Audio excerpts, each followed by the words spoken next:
भारत को मिला खुशी खबर। प्रथम टेस्ट रे बृहत विजय पर कांदुछि पाकिस्तान। भारतर खुशी देखि निज टीम को गाली करुछंती पाकिस्तानी प्रशंसक। तेबे कौन रही पूरा खबर आसंतु जानिबा। दर्शक बंधु, पर्थ टेस्ट जितिबा परे भारतीय खेलाड़ी माने अनेक सफलता हासिल करिसंती। या सहित टीम इंडिया सीरीज रे 1-0 अग्रणी हासिल करिछि एवं विश्व टेस्ट चैंपियनशिप रे पुणी थरे शीर्ष स्थान को पहुंची भारतीय टीम। या सहित विश्व टेस्ट चैंपियनशिप फाइनल रे स्थान पक्का करिवार आशा मध्य उज्जीवित रखिछि भारत। तेबे अधिनायक जसप्रीत बुमराह मैच पई टेस्ट रैंकिंग रे शीर्ष स्थान कब्जा करिसंती। सेबडी स्टार ओपनर यशस्वी जायसवाल एवं विराट कोहली सह केएल राहुल मध्य बड़ सफलता हासिल करिसंती। तेबे पर्थ विजय भारत पई एक बड़ आशीर्वाद अटे।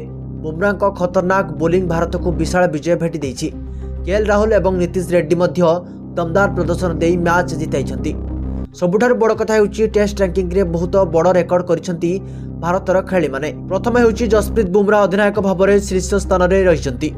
सेबडी रविचंद्रन अश्विन चतुर्थ स्थान रे रहिसंती। मोहम्मद सिराज 25तम स्थान रे रहिसंती। सेबडी टीम इंडिया रो स्टार ओपनर यशस्वी जायसवाल टेस्ट रैंकिंग रो द्वितीय स्थान रे रहिसंती। विराट कोहली 13तम स्थान रे और केएल राहुल 49तम स्थान रे अछंती। ऋषभ पंत 6ठ स्थान रे अछंती, जेतेबेले शुभमन गिल और रोहित शर्मा तळको खसी आछंती।